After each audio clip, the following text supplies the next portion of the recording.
thanks. This is a bit of a No sort of worries. spur of the moment thing. It's Fine. quite exciting. Yeah, good. I'm glad. Good. Yeah. So, when did you arrive? Were you? I was in Cardiff last night to do the Glee, and then I'm doing it again tonight, and then I'm doing a preview also in Cardiff tonight at Drones, which is a really good kind of open mic or new material night at Chapter Arts Centre. Oh, I know. Yeah. It's really fun. I hope. Yes. You've never done it before. I've done it before, but kind of for want of a better phrase, back in the day. Like I probably haven't done it in a couple of years. Yeah. So, but I was in Cardiff. I was like, I'm quite kind of desperate for previews. So. Oh, I see. Yeah, because it's build up to Edinburgh. Yeah, I've got stand up for the week for 10 weeks, starting on Wednesday. Oh, God, so you're a new regular, are you? I'm doing 10 weeks of that, which is just going to mean that basically everything's on hold. I mean, it's a lot of doing comedy turns out to be timetabling your life, which isn't desperately fun. But yeah, so it's fine. So that's blocked out that period. That you Monday to Wednesdays, and then touring. Yeah, it's just it's fine. It's what you want, but when it happens, it's a bit much. It's just a bit hectic. Yeah. Running around the country. So do you have to, after you finish in Cardiff, do you have to run off somewhere else? I'm in Bridport tomorrow, and I was just talking to my agent about renting a car so that I can drive, because I was going to drive Cardiff to Bridport, rent a car in Cardiff, drive it to Bridport, drive it back to London, dropping off in Victoria at 1 a.m, get a taxi home, wake up, start writing for stand-up for the week on Sunday. God. It's fun. Yeah. I'm told. But hectic. Yeah. So what's because on Stand Up for the Week, do they have a specialist I'm sport. thing? Oh, cool. John Right. Richardson's old patch, which will be fun. You started writing, or? No, not really, because it's topical, it's kind of difficult. You can kind of have ideas, but in this Bahrain Grand Prix debacle, I don't really like Formula 1. I don't really like that much sport, to be honest. I like football and cricket. Well, that's enough, though. That's enough. Because the thing with comedians, sport is kind of... It's almost a niche if you do like sport. Yeah, I don't know. I don't know, yeah, you kind of keep it under your hat almost, don't you? It's an embarrassment, certainly, to like football. Do you think? Yeah, I think so. Do you like football? Not really, Yeah. but I almost... To go against the trend, maybe I should.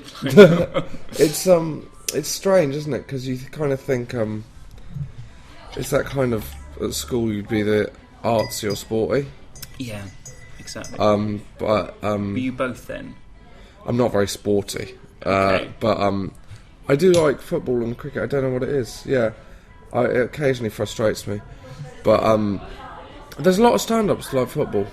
Yeah, I mean... You can't talk about it on stage, really, anyway, because not enough people know about it. So. And if you talk about a football team that you like, and then... Yeah, it's just too divisive. It turns a bit ugly, doesn't it? Yeah. But I remember Gavin Webster saying that he kept it really quiet, that he liked football. Yeah. Or that, he couldn't talk to anybody about it, and he was considered a bit weird. Yeah, I don't know. I mean, there's... It's not the first go-to thing. But you soon find there's a lot of... Because everyone's also from around the country. There's a lot of people that support a variety of bizarre teams. I think it does work even if you don't like sport. Like Miles Jupp, he did this cricket. He's a big cricket fan, isn't he? Yeah. But that worked really well for people who didn't know about cricket as Did well. it? I didn't see the show. I wanted to see the show. Because Miles is brilliant. But do you think you could appreciate it without liking cricket? Oh yeah. Well, it was more about his story of going to a cricket place and a cricket place. You're a clear expert. There was I think it was in Australia or something, and he was employed to sort of scammed his way as a journalist. So that was really good. I think he's still touring it now. Yeah. You thought about doing sport-based? No. But maybe now with Stand Up for the Week, that will be your niche. People. Yeah, let's hope not, eh? So all these gigs, they're prep for Edinburgh, are they, really? Yeah, Edinburgh. Obviously that's August. So you kind of... Some people leave it late, but I can't really do that. I don't know. You're quite organised. I am quite, yeah, and I can't really work like that. I need to be doing it throughout the year, and then you don't have the rush and the panic at the end of the year. So it's always your focus point, is it? Well, I've only done one before, so I can't speak from bags of experience. But it's kind of It's I think because throughout the year, I get very bored if I'm not doing new stuff. I think that's the joy for me, and like if I'm going to come to Cardiff to do a weekend of living in a hotel, you need to kind of I need to constantly feel like I'm progressing, and like that was worth the journey, not just financially, but in terms of improving my set and getting ready. Artistically, you've made progress. Yeah, I'd be loath to use the word artistically, but you've got to feel like you write. I'm trying to always be writing, otherwise. So, with the group of shows you're doing, will you do something slightly different on each one then, or? What do you mean? So you're here, you're doing a night in. Oh well, at the Glee you do 20 minutes, so you just do.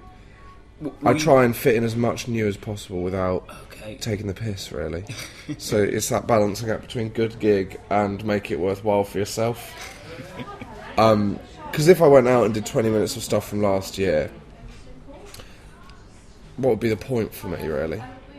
And you've got to kind of believe that your new stuff is going to be as good as, if not better than your last stuff, otherwise it's not going to be.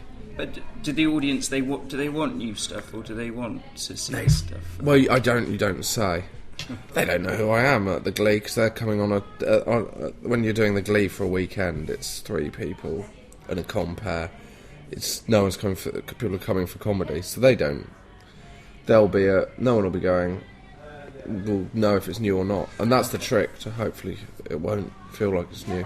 Then I suppose if you've done something on TV, but then is that written off? Most people haven't seen much stuff you've done on TV. It's surprising how low viewing figures are these days for comedy. So much, I suppose, isn't there? Yeah, exactly. And so I tend not to do stuff I've done on TV, but I certainly, it's not a hard and fast rule. And there's obviously the other way of, if you do a tour show, some people want to see the stuff. It's like they want the hits, for want of a better. Yeah. So that's kind of. I've always thought that's a bit because I think always comedians, they want to do new stuff and they think the audience want new stuff, but I'm not sure if they always do. No, I don't know. I mean, obviously it's different with music. The new stuff, no one wants the new stuff when you go and see a band. Yeah. You'd be disappointed if you went to see a comedian and it was all old. It was all old, yeah. But I do like. I think a mix is good. But I think you should, it should be show by show, really. Yeah. I remember seeing a thing with Jerry Sinfred, and he's got an act that he has been his act for so many years, and he just adds things and takes things out. But people come to see the act, he reckons. But it's a different culture here. It's a constantly evolving thing now. But I don't know about that. I just think you kind of it's because of Edinburgh that you have to have a new hour. So I was just thinking about the difference between Britain and America. In Edinburgh, because it's a yearly thing, you have to have an hour and then you tour that show. So it's kind of got to be ready for August. You can't be doing anything from last year. And it's a great discipline, I think, to have that. You need a new hour. Exactly. It's frowned upon if you don't. Yeah, exactly. I think I don't think you can get anywhere if you're not turning over stuff. Yeah. I think that's the key. If you're doing the same 20 you were doing 5 years ago, then it's difficult. Yeah, certainly. So, because have you only really just started doing full hours? You were doing. Yeah, I did my first one last August. So, it's a different sort of momentum, isn't it, that you have to get into, or do you find? Yeah, it's weird because you think it sounds mind-boggling when you start, but because 20 is a struggle sometimes, but it's better. It's a better experience. Maybe not. I do feel like as an audience member, an hour is too long. When I was in Edinburgh, you'd go to shows, and even if you're loving it, by the end you're like, oh, thank God for that. Thank God that is. Doesn't matter who you're seeing. Yeah, it doesn't matter who you're seeing. An hour feels like a long time. I think because there's so much comedy, isn't there? Yeah. It's just difficult to concentrate. But as a performer, I suppose it is more fun because you can settle in. There's a bit more of that kind of dynamic to it. It's more, but yes, how comedy should be done, I suppose. I don't know. That's a kind of phrase that doesn't mean anything, isn't it? It's called the hour. I think in England, the hour is what you're aiming for, isn't it? Yeah, Whereas, exactly. again, if you're looking at America, the aim is 20 minutes. Well, certain people would argue the aim is 20 minutes in England, because not everyone wants to be doing this kind of touring show about me. Some people just really enjoy doing clubs. The 20-minute slot. The 20-minute slot. And that, yeah, I can see that. It depends what you want to do, really. Mm-hmm. I want to be touring my own show with. I think my favourite kind of way of doing it, having done support and having done tours, I think the ideal setup, in my view, that I'd want to see is a support doing about 25 and then about an hour and 10 of the headline act, whatever phrase you want to use. I think that's I think that works nice. I think just for me, I think having a support is a nice thing that breaks the evening up a bit. I think so, yeah. Because otherwise it's too much, isn't it?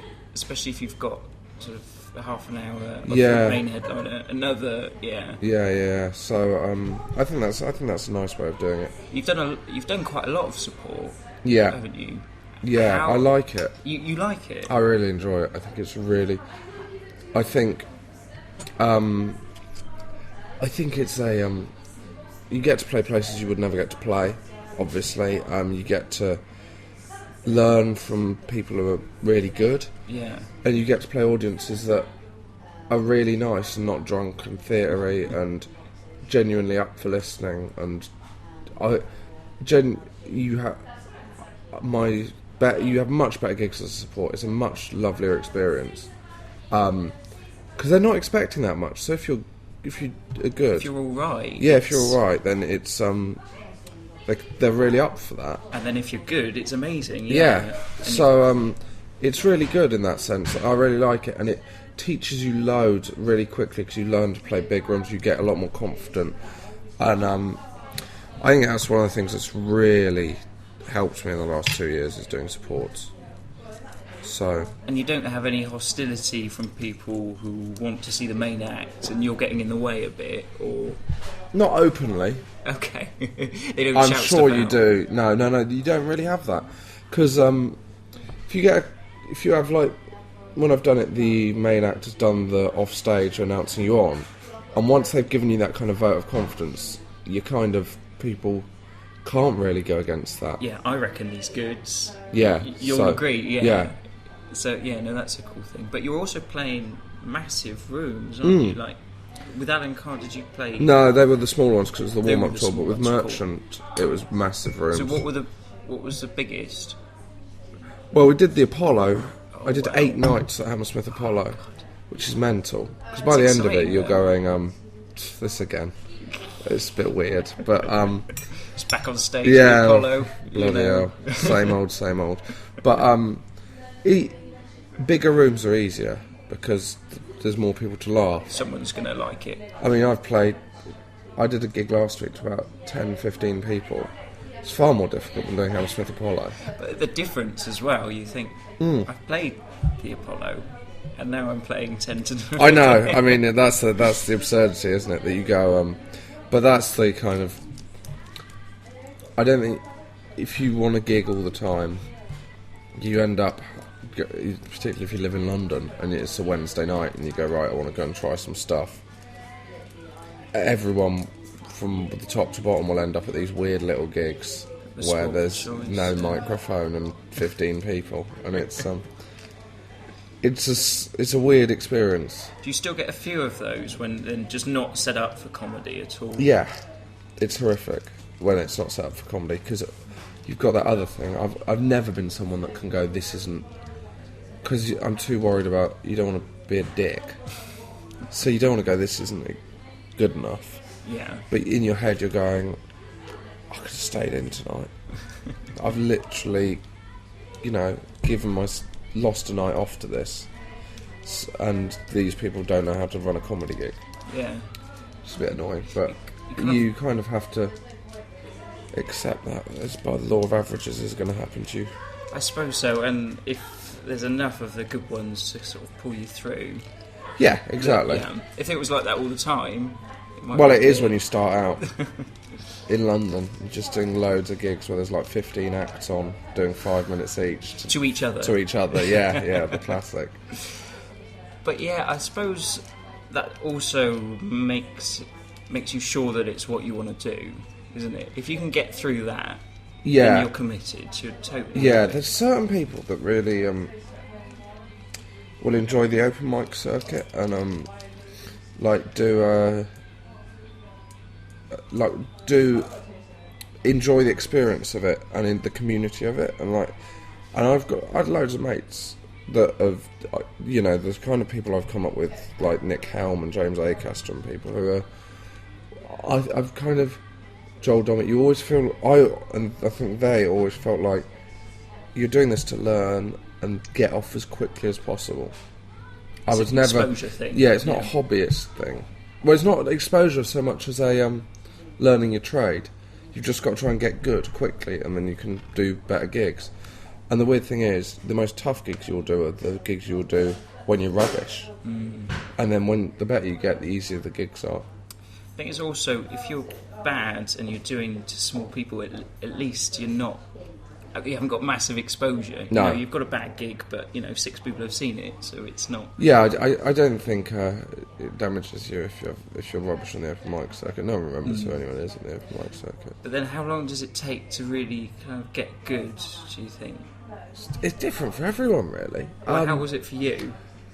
Because you were quite quick for you, wasn't it? Yeah, it was quite quick. I mean, it depends. You never feel like you've got to a level. Like I feel like this year's show's better than last year, and then you go, next year I'll be thinking, what was I doing last? So you never feel like you've got to the level you want to be at, or maybe you do, but I think that's quite dangerous. You should always be trying to improve, shouldn't you? That's the kind of. Oh, my pizza. Yes.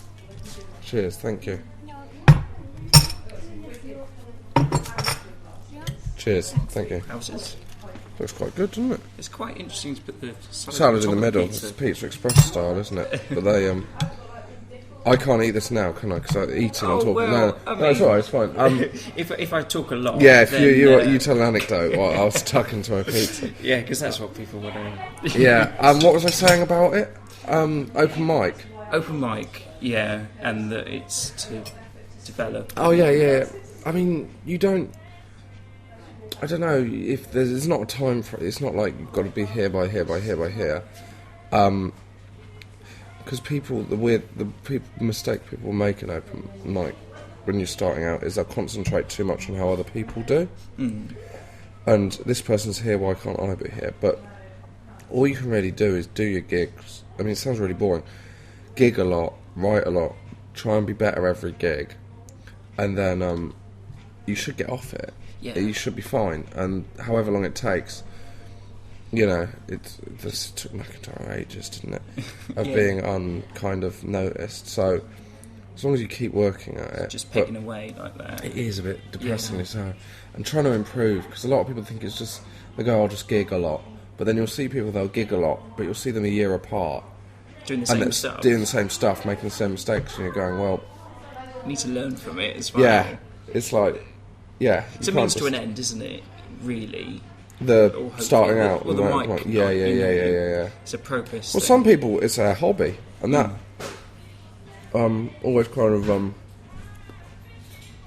that's a completely different world. But those worlds cross because I used to find those nights quite bleak. So it couldn't be my hobby. If I was to do a hobby, it wouldn't be one where I'd go into a pub and think, shoot me. So that's the dull years, That's yeah. You're working up. You're a failing, if you're a failing actor or whatever. That's your years. Yeah, trying to get your reputation. No one you know thinks obviously, but what the hell are you doing with your life? Understandably so. Yeah. Did you say though you had a problem with thinking of it artistically? No. Well. I suppose to consider yourself an artist is very if you were to refer to yourself as that, then you're a dickhead. Yeah. No, I see that. But is it, if it's done well... It's as much of an art form as anything else. I don't see why it's any different from writing a novel or writing a song or drawing a picture.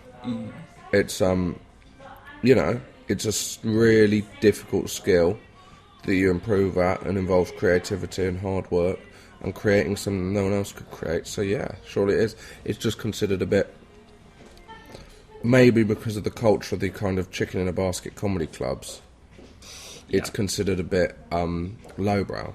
But it's actually, so many comedians are such intelligent people, right off stage, they've got so educated and intelligent, and it's difficult. It's not an easy thing to do. I think, and some people look at, some of the stuff you see on TV isn't what stand-up can be. Stand-up can be really moving and really... So people don't consider it that way, maybe. I don't know. Yeah, it's maybe because it's just making people laugh, isn't it, at the end of the day? But then, and that's considered... I don't know, it's not considered this highbrow thing, but... it depends what you want from stand-up. I don't think there's anything wrong with being really, really funny. That being your aim. I'm not saying that's what... but that's what I would want to be considered is funny. That's what you want. Great sitcoms, there's stuff like The Office that has that depth. But there's I love Father Ted. Father Ted isn't saying anything. Yeah. It's not a satire, it's not about love or friendship or anything, it's just really fucking funny. And so it's totally enough for you just to be funny? That's completely enough. That's your aim, yeah. It's not to say that there's... If you can do other things, that's brilliant, but my aim is to try and be on stage and make people laugh and do things that I would find funny. I think that Sean Walsh said, I was talking to him about it, he said the judge of whether he does a bit of material is this: if he saw someone doing this, would he be going, that's what I want to see? And if you think it's funny, then do it. Hopefully enough people are on your side, yeah. But yeah, if you're... Yeah, you learn also what's funny to other people as well. Yeah, I think so. So it's, I don't know, I don't think it needs to be anything more than funny. I think if it is, that's great. But I certainly don't think people should look down on... It has to be. Yeah. Yeah. I think after The Office, people are always after that depth, aren't they? They always want something. And Daniel Kitson did that to stand up a bit, because he's so good. But that's like going, there's bands that will push artistic boundaries, but at the end of the day, you can have a band that will write an album of just really great songs, and there's nothing wrong with that. No, not at all, yeah. But you also do some writing and stuff as well. Not as much, not really that much now, okay, but so is that, as much as I used to. So is that not... Is stand-up always going to be the aim, do you think? Or certainly at the moment, I think to get really good at stand-up, you need to concentrate on stand-up for a concerted period of a decade or whatever. That's a random amount of time I've picked from my head. That's not a hard and fast rule. And I think if you're doing other things on and off and then dabbling in stand-up, you might never get as good as you can. And I think my aim is to hopefully get established, get to that point where you're considered a really good stand-up, and then you can do other stuff off that and come back to stand-up do a tour every 2 years or whatever. That would be the dream. Mm-hmm. But currently, I think to get where I want to get with stand-up, I have to just do stand-up. Mm. And I think to be a good... Because you do see some writers, when they go to stand-up, and they're not that good at it, because they haven't had the years of... It's such a skill. It's like, people don't realise... It's, what's that Malcolm Gladwell thing called? That book which says there's a certain amount of hours, tipping point. A certain amount of hours you have to put in to get good, and that whole thing about the Beatles went to Hamburg and used to play for 6 hours straight for months. And there is genuinely, sadly, no shortcut to what you experience if you gig every night of your life. I think, and it's a difficult thing, isn't it? Because when people start, they want to be there. They want to, just be cool and be the best. That's the problem. People, they like the competitions and stuff when you start. People think, if you win the Laughing Horse, then I'll be made. But it's like, it's not really like that. It's like, it's such a long journey. Yeah. And some people win things too early and get thrust, and then they're not ready for it. I think the competition thing is quite. I'm going to take a bite of my pizza now, so make this a long question. Yeah, it'll be a long one. So, because you either have to do like 1 minute. Is it Laughing Horses 1 minute? No, I think it's 5. 5 minutes, right? I think it might be Amuse Moose is it's 2 minutes or something. Is that kind of? It doesn't let people. Like, a certain comic would never do well in that situation. No. They might be really good. Yeah, so I can totally see that. I think they don't matter, competitions. Because you did quite well in them, didn't you? But I think there are people that have done well. Rod Gilbert did very well in competitions when he started. But there's many people that didn't do well in competitions. That have done brilliantly, and I think sometimes it's coincidence. If someone's good at competitions, it might be because they're a really good comic, or it might be because they're doing something that is so different that it really works in a competition situation. You often see a situation in a competition where get 7 white, 20 middle class stand-ups.